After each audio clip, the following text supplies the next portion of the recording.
I suppose in thinking about managing the sensory environment and the physical sensory environment in college, I just reached out to a couple of students and graduates. So you can see here from a couple of the quotes that they're identifying lovely quiet spaces within campus, corners of libraries, particular hallways, little nooks. The foyer of the museum building was one in particular.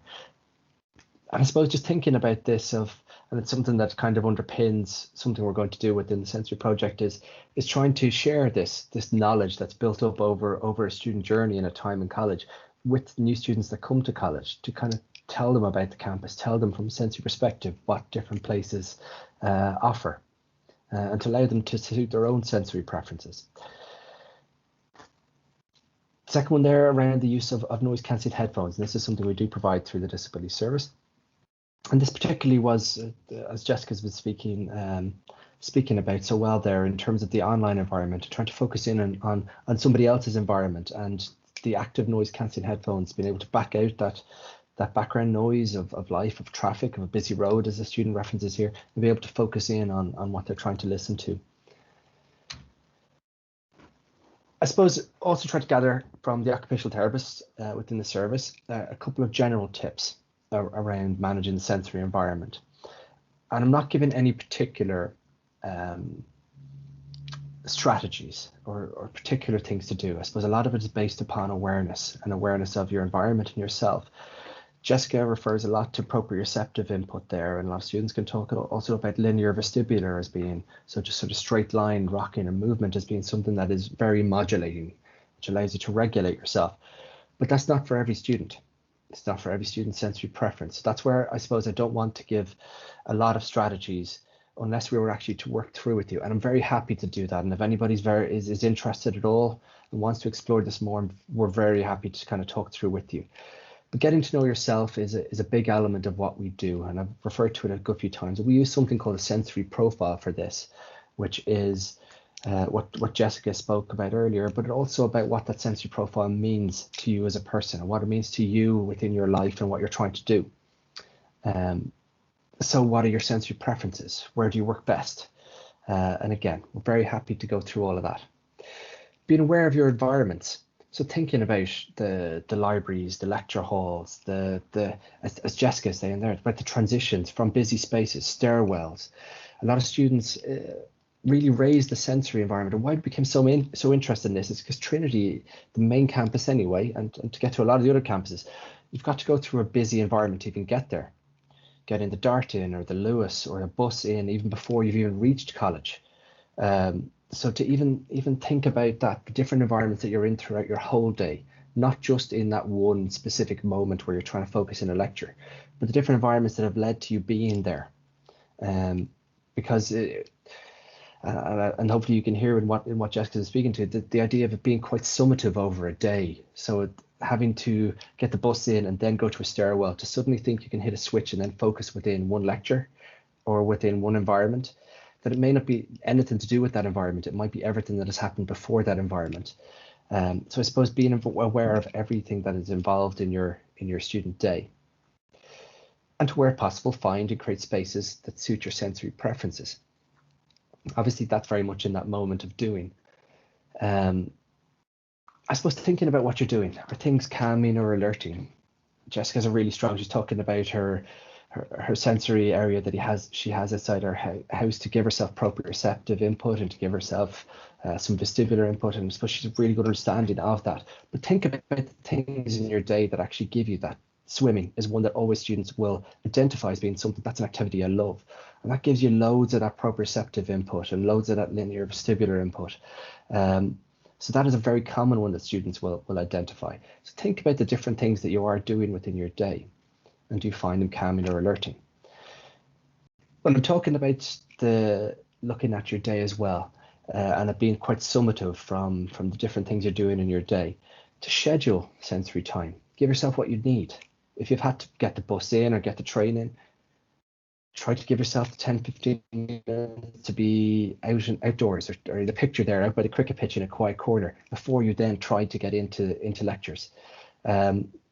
It's interesting, yeah, because students can also be that being on time for things and they're a few minutes late, and it's interesting hearing Jessica talk about that they've gone through all of these experiences, rushing to get into something and then throw themselves into that experience, and it being very overwhelming very quickly. That it is something to think about of trying to schedule those times in your day, and something we do an awful lot with students is not just about time management, but it's about being able to work into your day and your routine what you need from a sensory perspective as well.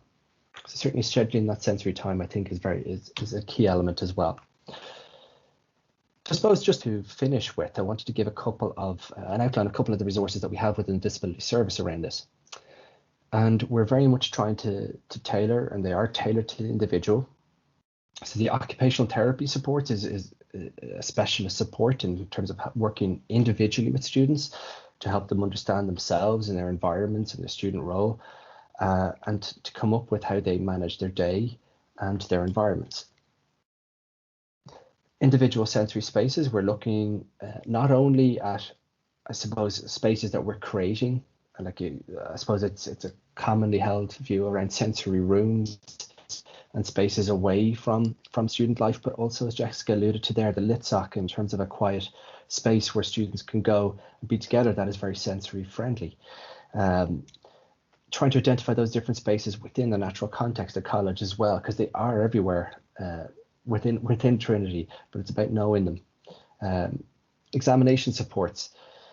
We have low distraction exam venues, as is in the picture there, with dividers between students to reduce visual stimuli, but also that sense of it may be that a student wants to set up a room slightly differently, and not knowing what's behind you can be something that can be quite distracting. So in terms of how to set up that individual space, even lighting within a space, we've certainly had students set up who only use a lamp and use low level lighting within an environment, rather than having to use the natural, or not the natural, very much not natural lights within certain spaces.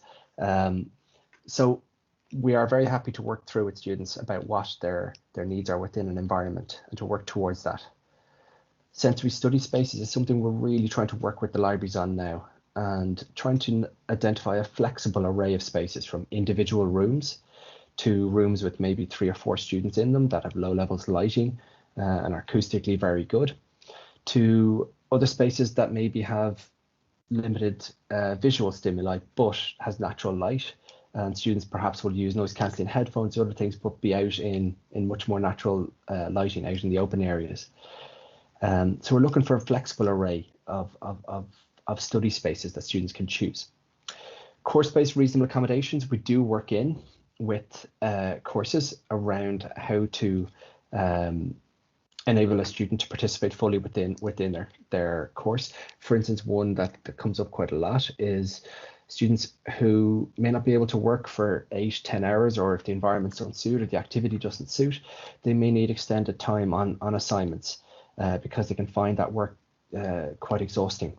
So to be able to space out deadlines at times can be a very useful accommodation, or be able to be positioned within a certain environment. For instance, within labs, people can be positioned within a certain area of the lab, and we can go to labs ahead of time with students. And then the provision of noise cancelling headphones. We have 15 sets of noise cancelling headphones, both active and passive headphones that we can give to students to use in their day-to-day life. And then the passive ones more so within exam environments, or if they want to take them within the libraries.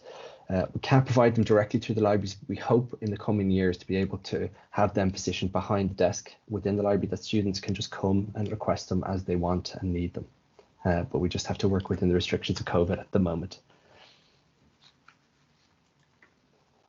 So I suppose to wrap up, and hopefully you've got a sense from us